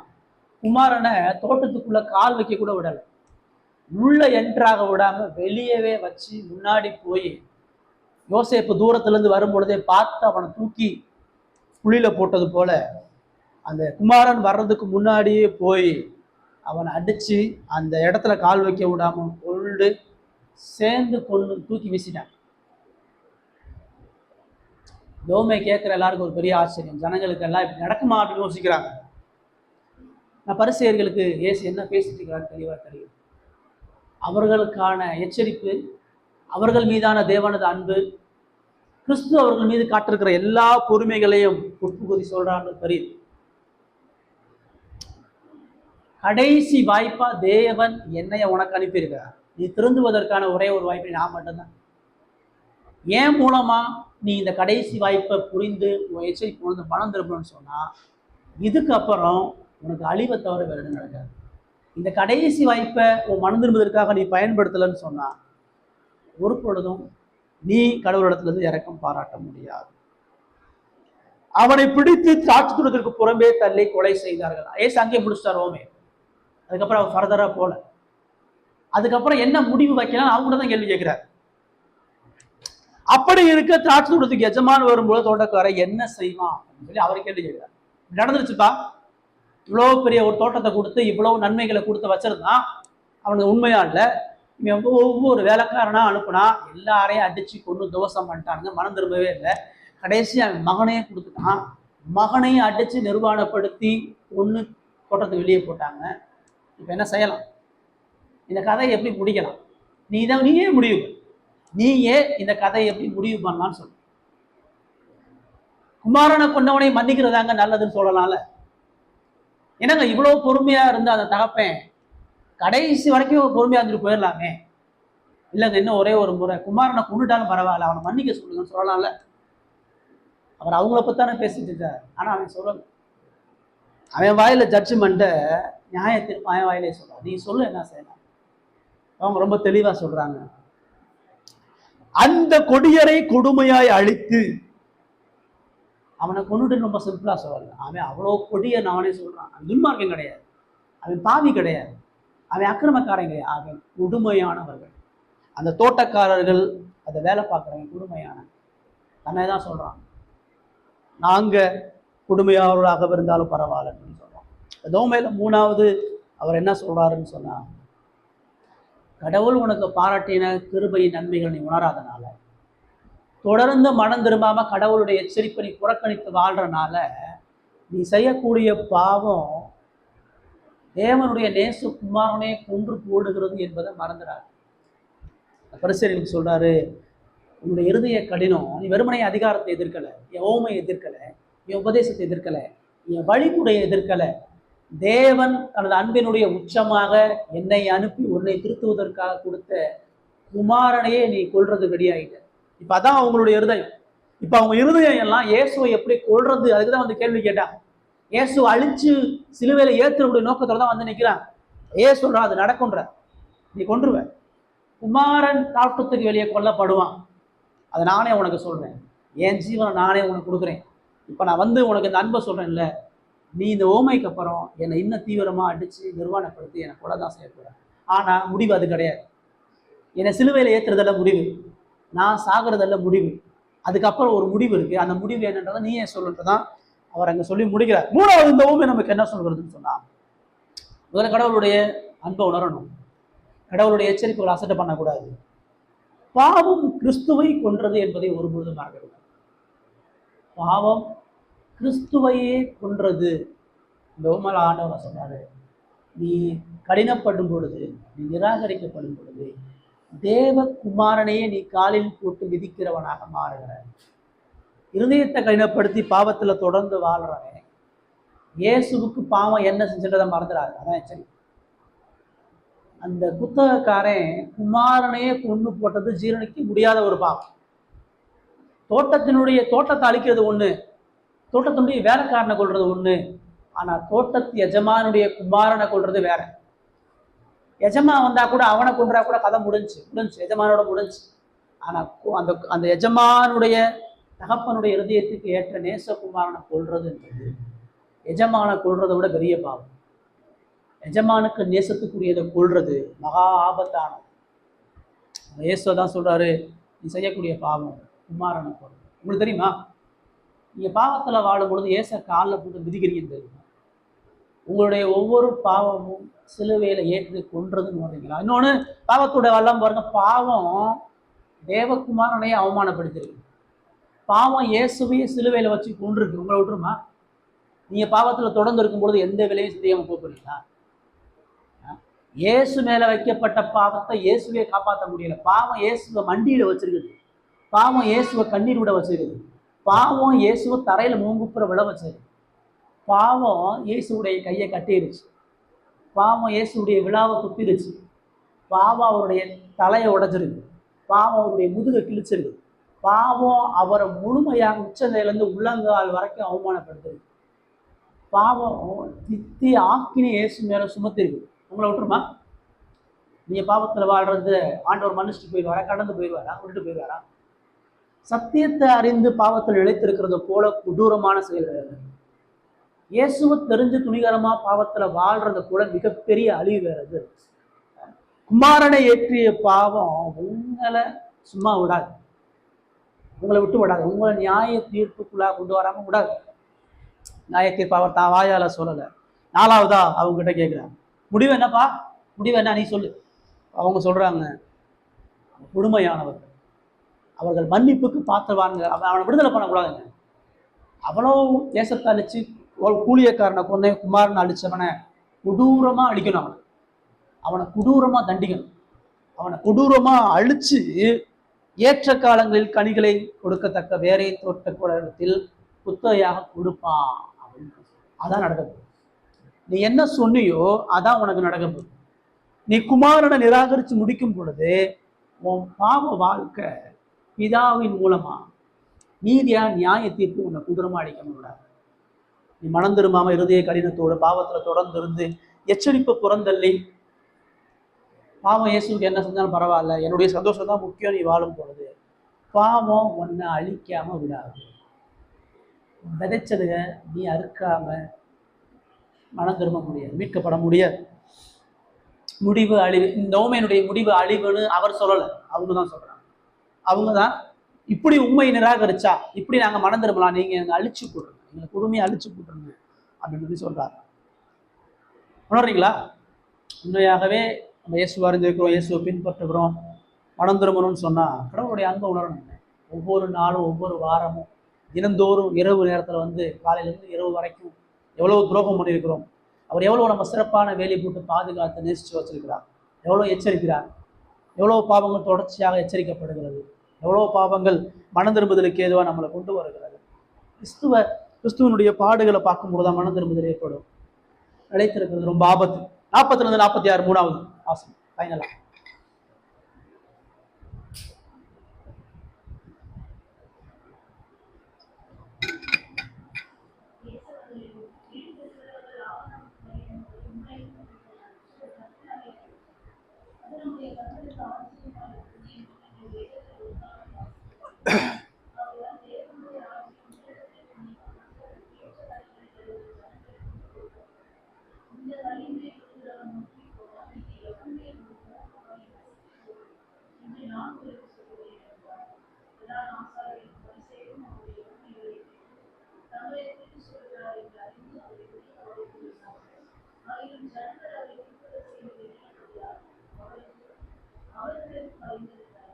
இயேசு அவங்க அந்த ஊமையை முடிச்சனால இயேசு அவருடைய முடிவை அவங்க சொல்றாங்க. நீ அந்த ஊமை அந்த அந்த அந்த சமூகம் இப்படி நடக்கும்னு சொல்ற, நான் உனக்கு சொல்றேன், இது நீ சொல்லல, இது தேவன் நியமித்த. வீடு கட்டுகிறவர்கள் ஆகாது என்று தள்ளின கல்லே மூளைக்கு தலைக்கல் ஆயிடுச்சு, அது கர்த்தராலே ஆயிடுச்சு. 118வது சங்கீதத்தினுடைய பின்பகுதியில் உள்ள வசனத்தை அவர் சொல்றார். இஸ்ரவேல் ஜனங்கள் கடவுளுடைய இந்த எச்சரிப்பையும் கடவுளுடைய அன்பையும் புறந்தள்ளி கடவுளுடைய மேசியாவை புறந்தள்ளுறாங்க. மூளைக்கல்லா அவர் தான் அனுப்பப்படுகிறார். கடவுளுடைய ராஜ்யத்துக்கான மூளைக்கல்லா இயேசுவை அனுப்பும் பொழுது அந்த மூளைக்கல்லை தூக்கி வீசிட்டான். வீடு கட்டுகிறவர்கள் யாரு? அங்க இருக்கிற ஆசாரியர்கள், வேத பாரகம் தான். அவங்க தான் கடவுளுடைய ராஜ்யத்தை பெற்றவங்க. அவங்க இப்ப குமாரன் ஆகாதுன்னு சொல்லிட்டாங்க, இயேசு வேணான்ட்டாங்க. இயேசுவை நிராகரிச்சு அவரை இஸ்ரவேலுக்கு புறம்பாகிறாங்க. ஆனா அந்த தள்ளிவிடப்பட்ட கல்லு தலைக்கல், வீடு கட்டுறதுக்கு மூளைக்கல், இந்த கல்லை வச்சுதான் எல்லாமே கட்ட முடியும். மூளைக்கல் ஸ்ட்ராங்கா இல்லைன்னா கரெக்டாக ஸ்ட்ராங்கா இருக்காது. மூளைக்கல் தான் எல்லா கல்லையும் தாங்குற கல். இப்போ கடவுளுடைய ராஜ்யத்தினுடைய அஸ்திபார கல்லா மூளைக்கல்லா அவர் தான் இருக்கார். அந்த மூளைக்கல்லை ஏற்படுத்தியது கர்த்தர், அது கர்த்தரால ஆயிடுச்சு. நீ நிராகரிச்ச, ஆனா தேவன் என்னை வச்சு கட்டுறாரு. நீ நிராகரிக்கிற, ஆனா தேவன் என் மூதி தான் தனது மகிமையை ஏற்படுத்துகிறவராக இருக்கிறார். நம்முடைய கண்களுக்கு ஆச்சரியமாக இருக்கிறது என்று நீங்கள் வேதத்தில் ஒரு காலம் வாசிக்கலையா? பழைய ஏற்பாட்டில் சொல்லலையா? இந்த நிராகரிப்பின் அழிவு என்பது நீ எடுக்கக்கூடிய தீர்மானம் இல்லை. இந்த அழிவை நீ முடிவு பண்ணலப்பா, தேவன் உனக்கு முடிவு பண்ணி வச்சிருக்கிறாங்க. நீ என்னை நிராகரிப்புன்றது உன்னுடைய சுயாதீனம் அல்ல, தேவனது தீர்மானத்தில் அது இருக்குது. நீ என்னை நிராகரிச்சாலும் இந்த மூளைக்கல்லாக எண்ணெயை வச்சு இந்த இஸ்ரவேல் மூலமாக ராஜ்யம் ஸ்தாபிக்கப்படும். தேவன் தனது மகிமைக்குரிய ராஜ்யத்தை என்னை வச்சு கட்டுறத நிச்சயம் பார்ப்ப. அதனாலதான் நீ தெரிஞ்சு நிராகரிச்சு செய்யறனால தேவனுடைய ராஜ்யம் உன்னிடத்திலிருந்து நீக்கப்பட்டு அதற்கேற்ற கனிகளை தருகிற ஜனங்கள் எடுத்து கொடுக்கப்படும். 3 விஷயத்துல சொல்றார். 1, கிறிஸ்துவை நிராகரிக்கிறவர்கள் கிறிஸ்துவால் நிராகரிக்கப்படுவார்கள். இன்னைக்கு நீ என்னை நிராகரிக்கிற, உன்னை நான் நிராகரிக்கக்கூடிய நேரம் வந்துருச்சுங்கிற. இன்னைக்கு என்னைய நீ கனவெல்லாம் ஏத்துக்கல, என்னைய மேசியாக ஏத்துக்கல, என்னைய பூரணமா ஆலயத்தை விட்டு புறம்பாக்கி இஸ்ரவேலை விட்டு புறமாய கொல்ல பார்க்குற, உன்னை நானும் நிராகரிக்கிறேன். இனிமேல் உனக்கு எனக்கு எந்த உறவு, இதான் ஃபைனல், உனக்கு வாணி. இனிமேல் நீ என்னோட சேர்ந்து இருக்க முடியாது அப்படின்னு சொன்னார். இவ்வளவு சத்தியம் தெரிஞ்சு பாவத்தை நினைச்சிருக்கிறவன் கிறிஸ்துவ நிராகரிக்கும் பொழுது கிறிஸ்து அவன் நிராகரிச்சு அவன் அடுத்து மனம் திரும்பி அழுதாலும் இதுக்கப்புறம் மனம் திரும்புவதற்கான வாய்ப்பு இல்லை, இதுக்கப்புறம் விடுதலைக்கான வாய்ப்பு இல்லை, இதுக்கப்புறம் எந்த மீட்புக்கான வாய்ப்பும் இல்லை. 3வது, 2வது, ராஜ்யத்துக்கு தடைக்கற்களாக இருப்பவர்கள் கிறிஸ்துவின் வருகையில் அளிக்கப்படுவார்கள். அதான் அவர் அங்க சொன்னாரு, இவ்வளவு கொடுத்தும் நீ மனம் திரும்பாம இருக்கிறதுனால இந்த கல்லின் மேல் விழுகிறவன் நொறுங்கி போவான். இந்த மூளைக்கல் ஆகிய என்ன நிராகரிச்சுட்டு நிம்மதியா வாழ்ந்தான்னு நினைச்சாரு. என்னை நிராகரிச்சு சந்தோஷமா வாழ்ந்தான்னு நினைக்காது. என்னைய நிராகரிச்சுட்டு எல்லா பாதுகாப்பும் உனக்கு கிடைக்க நினைக்காது. இந்த மூளைக்கல்ல நிராகரிக்கிற எல்லாரும் அழிக்கப்படுவான். இந்த சுவிசேஷத்தை, இந்த ராஜ்யத்தை நிராகரிக்கக்கூடிய எவ்வளவு பெரிய ராஜாதி ராஜாவும் நொறுக்கப்படுகிறவனாக இருக்கிறான். இந்த கல்லு மேல விருகுனா அவன் தான் நொறுங்கி போவான். என்னை அழிக்க முற்படுகிறவன் தான் அழிவான். இந்த ராஜ்யத்தை அழிக்க முற்படுகிறவன் தான் அழிவான். இது எவன் மேல் விழுமோ அது அவனை நசிக்க போடும். இன்னைக்கு இந்த கல்லு மேல நீ விழுகிற, இந்த கல்லு ஓ மேல கட்டாயம் கொண்டால் வந்து விடும். நான் நியாயாதிபதியா உன்னுடைய பாவத்துக்கா அந்த தண்டனை கொடுப்பேன். என் ராஜ்யத்துக்கு நீ தடையா இருக்கிற, இந்த மக்கள் மனம் திரும்புவதற்கு நீ தான் தடையா இருக்கிற, இந்த மக்கள் சுவிசேஷத்தை ஏற்றுக்கொள்வதற்கு நீ தான் தடையா இருக்கிற. இந்த தடைக்களை நான் அகற்றி உன்னைய என்னுடைய வருகையில நீதி செய்வேன் சொல்லி சொல்றான். மூளைக்கல் ஆகிய நான் தடைக்கற்களா இருக்கிற உன்னைய முற்றிலுமா நொறுக்கி போடுவேன்னு சொல்லி சொல்றாரு. 45, 46 இந்த ஊமைகளை கேட்டு தங்களை குறித்து சொல்லுவார் என்று அறிந்து ரொம்ப தெளிவா டீட்டெயிலா சொல்லிட்டார். இஸ்ரவேலோட ஹோல் ஹிஸ்டரி சொல்லிட்டாரு, அவங்களுடைய பிரச்சனையை சொல்லிட்டாரு, அவங்க ஏன் மனம் திரும்பும்னு சொல்லிட்டாரு, அவங்களுடைய கடின இருதையும் சொல்லிட்டாரு, கடவுள் அவங்களுக்கு காண்பித்த அன்பையும் இறக்கத்தையும் சொல்லிட்டாரு. அவங்க எவ்வளவு துணிகரமா தெரிஞ்சு நியாய தீர்ப்பையும் அழிவையும் தெரிஞ்சுதான் அவன் துணிகரமா செய்யறான். அப்போ அவருடைய ராஜ்யத்துல அவங்க எப்படி நிராகரிக்கப்படுவாங்க, எப்படி நித்தியமா அழிக்கப்படுவாங்கன்றது தெரிஞ்சு அங்கதான் அவர் சொல்றாருன்னு தெரிஞ்சு அவரை பிடிக்க வகை தடினார்கள். நீ எங்களை அழிக்க போறியா, நீ தான் மூலக்கல்லா, நீ தான் தள்ளப்பட்ட கல்லா, நீ எங்களை நொறுக்கிறியா, இப்ப நான் உங்களை நொறுக்கிறோம், நீ மூலக்கல்லா இல்லாதபடி நாங்க இப்போ உன்னை நோக்கணும்னு சொல்லி அவரை பிடிக்க வகை தேடினார்கள். ஆகிலும் ஜனங்கள் அவரை தீர்க்கதரிசி என்னப்படினால் அவர்களுக்கு பயந்துள்ளார். யோசிச்சாங்க, ஒரு சுண்டு வரல கூட அவர் மேல வைக்க முடியாது. அழிக்கணும்னு மனசுலதான் நினைக்கிறான், செயல்ல ஒரு பொழுதும் செய்ய முடியாது. இதுதான் உலகத்துக்கான இறுதி எச்சரிப்பு. ஏமா மத்திய இதை எழுதி கொடுக்குறாருன்னு சொன்னா, அந்த ஆசாரிய கூட்டம் எல்லாம் அவர் அறிக்கை முற்பட்டாலும் அவங்களால அழிக்க முடியாது. அவர் தெளிவா நேருக்கு நேரா அவங்களுடைய மனசாட்சியை வெட்ட வெளிச்சமாக்கி நிர்வாணப்படுத்திட்டார். அவங்களுடைய அழிவையும் ஆக்கின இறுதியா சொல்லிட்டார். அவங்களால என்ன செய்ய முடிஞ்சு, என்ன பண்ணாங்க, அவர் என்ன அழிக்க முடிஞ்சு? ஒரு பொழுதும் தேவனது நேரத்திலையும் திட்டத்திலையும் தான் அவர் தந்த ஜீவனை கொடுத்தாரே ஒழிய அவங்க காயப்பட்டனால அவங்க நினைச்சனால அவரை கொள்ள அவங்க முற்படலை. இறுதி கிறிஸ்துவையும் அவருடைய ராஜ்யத்தையும் ஒரு பொழுதும் இந்த உலகத்தினுடைய எந்த வல்லமையாலும் முடிக்க முடியாது. உலகமே ஒட்டுமொத்தமா ஒட்டு கூடினாலும் அவர் தான் ராஜ்யத்தை வல்லமையா கட்டி கொண்டுதான் இருப்பார். அவர் அநீதி செய்கிறவங்களுக்கு அநீதியையும் தங்களுக்கு கீழ்ப்படிந்து வாழ்கிறவர்களுக்கு தமது ராஜ்யத்தின் ஆசீர்வாதங்களை கொடுத்து அவர் கட்டி கொள்கிறவர்களாக இருப்பார். 40 46 என்ன சொல்றாருன்னா, முதலாவது என்னுடைய ராஜ்யத்தை நீ தேடு. என் ராஜ்யத்துல நான் மூளைக்கல்லா இருக்கிறேன், நான் தான் தேவனால் நியமிக்கப்பட்ட ரட்சகராக இருக்கிறேன், நான் தான் ஆண்டவராக இருக்கிறேன். என் அதிகாரத்தை நீ எதிர்த்தன்னு சொன்னா உனக்கு அழிவு உண்டு. இந்த ராஜ்யத்தையும் சுவிசேஷத்தை எதிர்த்து நீ வாழ்றன்னு சொன்னா உனக்கு நித்தியமான அழிவு எனது வருகையில உண்டுன்றதை மறக்காது. மனம் திரும்பாம தொடர்ந்து நீ வாழும் பொழுது, என்னுடைய அன்பை புறக்கணிக்கும் பொழுது, பரிசுத்தத்தை கீழ்ப்படுதல் நீ கொண்டு இல்லாத பொழுது என் ராஜ்யத்தில் ஒரு பொழுது இருக்க முடியாது. உன்னை தூக்கி இந்த தோட்டத்துக்கு வெளியே நீ என்னை போட்டது போல இந்த ராஜ்யத்துக்கு வெளியே போட்டுறேன். உன்னால என்னை ஒன்றும் பண்ண முடியாது. நான் என் ராஜ்யத்தை மகிமையாக கட்டி முடிப்பேன்னு அவங்க வந்து சொல்லி கொடுக்குறாரு. இந்த ராஜ்யத்துல மனம் திரும்பினா உள்ளரு கடின ஹிருதயத்தோடு இருந்துன்னு சொன்னா எனக்கு என்னை எதிர்த்து அழிந்து போகாது என்று எச்சரிப்பை தரார். உங்களுக்கு எனக்கு ஆண்டவர் இந்த காலையில இருந்து ஓமியன் மூலமாக இறுதி எச்சரிப்பை தான் தரார். பாவத்தோட வாழாது, மாம்சத்தோட வாழாது, உலகத்தோட வாழாது. முதலாவது தேவனையும் அவருடைய ராஜ்யத்தையும் தேடு. இயேசுவை தேடு, இயேசுவை நேசி, இயேசுக்கு பிரியமா மனம் திரும்பு. இது இருதய கடினத்தோட வாழாது. 3 விஷயங்கள் இந்த பகுதி உண்மை எனக்கு சொல்லு. இந்த ஓமை 2 ஓமையின் மூலமா 3 காரியங்கள் சொல்றாரு. மனம் திரும்பணும்னு சொன்னா அழிவு. கடவுள் இன்றைக்கும் அந்த பரிசீலனை எச்சரித்தது போல நமக்கான எச்சரிக்கை கொடுக்குறார். ஒருவேளை நாம பரிசீலிகளை போல இருக்கலாம். இங்க இருக்கக்கூடிய நீங்க அவரை எதிர்த்து கடின இருதயத்தோட வாழலாம். உங்களுக்கு இந்த ராஜ்யத்தினுடைய மகிமையும் மேன்மையும் தெரியாம நீங்க செய்யக்கூடிய பாவம் தேவனுக்கு எதிரானது என்று உணராம, பாவத்தை குறிச்ச எந்த மனஸ்தாபமும் துக்கமும் இல்லாம, உங்களுக்கு இந்த உலகம் மகிழ்ச்சி சந்தோஷமா இருக்குதுன்னு சொன்னா, எந்த அறிக்கையிடுதலும் இல்லைன்னு சொன்னா, உண்மையாக ஒரு ஆபத்தான இடத்துல இருக்கு. மனம் திரும்புதலும் மாற்றம் இல்லாத வாழ்க்கையும் ஒரு பொழுதும் ஆசீர்வதிக்கப்பட்ட வாழ்க்கை. மனம் திரும்புதல்னா என்ன மாற்றம் இருக்குது, என்ன சுபாவமா, என்ன பரிசுத்தம் இருக்குன்றதை கவனிச்சோம். இன்னொன்று, கடவுளுடைய அன்பை உணரும். இன்னைக்கும் கிருபை பாராட்டுறார், இன்னைக்கும் பொறுமை கொடுக்குறார், இன்னைக்கும் உங்களை பராமரிக்கிறார், பாதுகாக்கிறார், நேசிக்கிறார், உங்களை இன்ன வரைக்கும் பாதுகாக்கிறார். நித்தியத்தினுடைய ஆசீர்வாதம் இன்னைக்கு மனம் திரும்ப பொழுது, இன்னைக்கு பாவத்தை அறிக்கையிடும் பொழுது, இன்னைக்கு அந்த ஆயக்காரனை போல திருந்த முற்படும் பொழுது தேவன் பரிசுத்தப்படுத்தவும் கீழ்ப்படியவும் சித்தமுள்ளவராக இருக்கிறார். தொடர்ந்து வாழாதீங்க, வாழ்வீங்கன்னு சொன்னா இந்த கொடுக்கப்பட்ட சாக்கியங்கள்லாம் பறிக்கப்படும். ஒரு நாள் சத்தியத்தை கேட்க முடியாத சூழ்நிலைகளில் கொண்டு நிறுத்துவார். தேவனுடைய ராஜ்யத்தில் மகிழ்ச்சியாக இல்லாதபடி நிலைகளில் கொண்டு நிறுத்துவார். தேவனுக்கு உண்மையாக பரிசுத்தமாக வாழாதபடி தேவன் புறம்பாக்கி போறதை விட பெரிய ஆபத்து இல்லை. குமாரன் நிராகரிச்சார்னு சொன்னா அதை விட ஒரு பெரிய அறிவு இல்லை.